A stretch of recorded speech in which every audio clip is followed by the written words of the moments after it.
The genres of sci-fi and horror dovetail into each other beautifully when done well, and cinema has proven that so many different times. Still, there have been those feature films where the world of sci-fi horror has gone a little too far for some audiences, whether that's in terms of violence or certain plot developments. Of course, some viewers will stomach the following scenes just fine, but they all certainly test whether an audience member will stick with the movie or simply find themselves wishing they put something else on.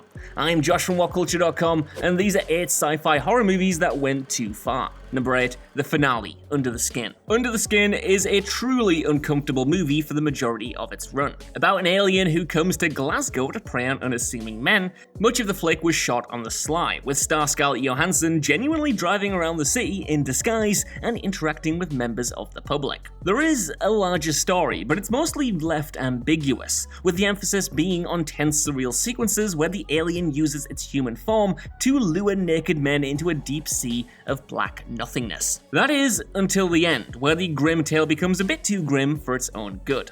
The flick finishes with the alien being brutally raped and assaulted by a nameless logger who, after he sees what's truly under the skin, sets his victim on fire. It's harrowing stuff, and not without a wider thematic message that it's presenting, but it's still unrelentingly grim from beginning to end and jarring compared to the rest of the flick, and has certainly soured many viewers on the horror overall. Number 7, a shark uses the oven, Deep Blue Sea. The concept of Renny Harlin's Deep Blue Sea is admittedly one that you have to take with a big pinch of salt, that being that sharks have become super intelligent after being used for Alzheimer's disease research. But there is one moment in particular that went way too far for even the biggest fans of this 1999 picture. That moment sees LL Cool J's Preacher, the research facility's cook, attacked by a shark in his own kitchen. Desperate to get away from his toothy foe as the facility continues to flood, Preacher takes residence in one of the kitchen's ovens. It's here that audiences get the groan-inducing shot of a shark turning on this oven as it attempts to force Preacher out into the open or bake him up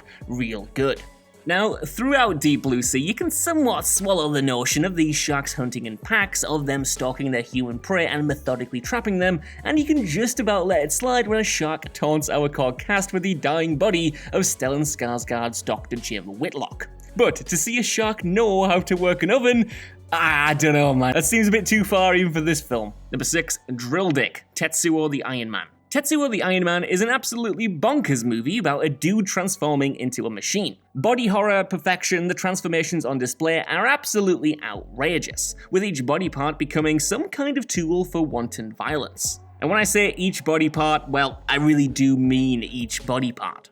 After returning home to his girlfriend, the man discovers that his penis has turned into a massive drill, after which we get an initially hilarious surreal scene where the guy tries to control his spinning boner that does give way to a pretty intense assault as he tries to catch his girlfriend and penetrate her with it. The tension here is real, and the filmmakers don't skimp on near misses of the drill just grazing its target. By the time the scene ends with the girlfriend killed after being impaled by it, you can't help but wonder how many viewers this scene completely lost. Combine this with an earlier dream sequence where the man has a giant metal phallus shoved up his bum, and Tetsuo the Iron Man certainly lives up to its controversial reputation. Number 5, wasting all the video game characters, the Resident Evil series. The Resident Evil franchise is pretty tough to hate. It's absolutely useless for the most part, and there's only really one good movie in the series that could be genuinely classed as being good and well made, but it's so dedicated to its insanity that you can't help but find each movie endearing. They're great popcorn flicks made by people who think continuity is just for fools. However, it's the blatant disregard for the source material where the franchise does go too far, specifically its treatment of iconic characters. Now, it's completely fine to go off the rails and do your own thing, but at its worst, Resident Evil tries to have its cake and eat it too, throwing in core video game characters to either do nothing or, worse still, just be cannon fodder. Everyone from Chris to Leon to Barry to Claire to Jill are all underutilized and sidelined to the point where it actually feels a little bit insulting, to be honest. Even worse, some of these characters are killed off screen between movies with barely a reference to their demise, which just blows. Number 4, Erica's Fate, Brightburn.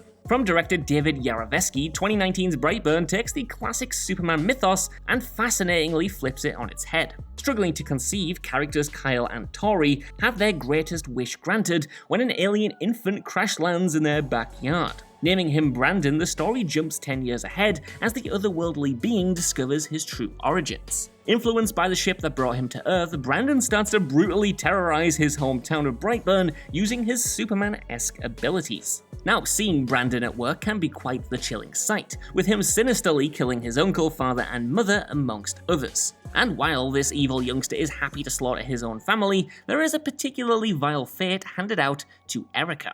See, Erica is the mom of a classmate whose hand Brandon spitefully broke. And after she makes it clear what she thinks of him, Brandon later stalks Erica at the diner where she works. Now initially, Brandon causes a light bulb to explode into Erica's face, forcing her to pull a slice of glass out of her eyeball. And while we never actually see her death, the finale of Brightburn shows the naked, disemboweled corpse of Erica hanging in the barn.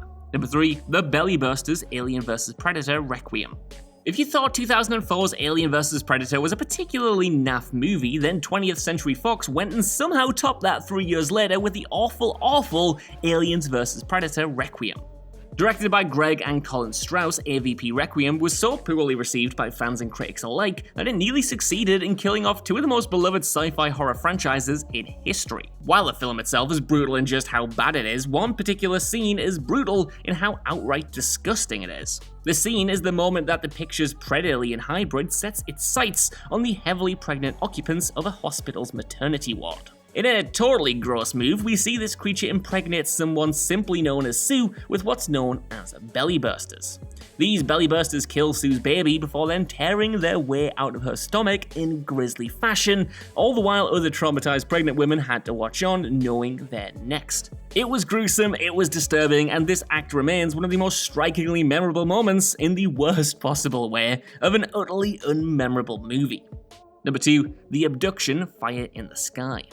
Fire in the Sky is a picture that doesn't quite get the love it deserves these days. Adapted from 1978's The Walton Experience book, where Travis Walton detailed his own purported real-life experience, Robert Lieberman's 1993 movie is one of the most impressive, impactful alien abduction films out there. What makes Fire in the Sky worthy of inclusion here, though, is just how intense its abduction scene is, and for how that sequence is made all the more jarring by how it compares to the rest of the picture.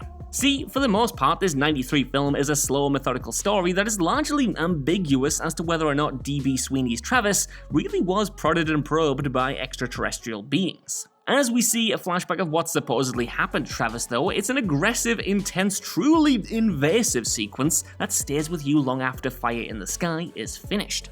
Here, Walton is dragged to an operating table, stripped, covered in a claustrophobic elastic sheet, has his throat forcefully, bloodily probed, and has his eyes pinned open. For those with an interest in the phenomena of alien abduction, Fire in the Sky's most memorable scene is very much a case of be careful what you wish for. Number 1, The Invisible Assault, Hollow Man. Released in 2000, Paul Verhoeven's Hollow Man clearly pulls a little inspiration from the classic tale of the Invisible Man, only adding a whole other level of creepiness to proceedings. It all starts relatively well in the film, with a group of scientists headed up by Kevin Bacon, Elizabeth Shue, and Josh Brolin developing a serum that makes the user invisible. Bacon's Sebastian Cain becomes the first human test subject of this serum, although he ends up going on a rampage of terror and murder once it becomes apparent that he is unable to be made visible once more. Where Hollow Man goes too far, though, is in how the invisible Sebastian creeps into the apartment of his neighbor and then brutally sexually assaults her. Any form of sexual assault in film is obviously awful and difficult to watch, but Hollow Man makes this act even more hideous in how it's carried out by an invisible attacker. One other element of Hollow Man that troubled audiences too is a scene where the enraged Sebastian callously murders an invisible dog. So yeah, it's no wonder that the director once told The Hollywood Reporter that Hollow Man was the, quote, first movie that I made that I thought I should not have made, end quote.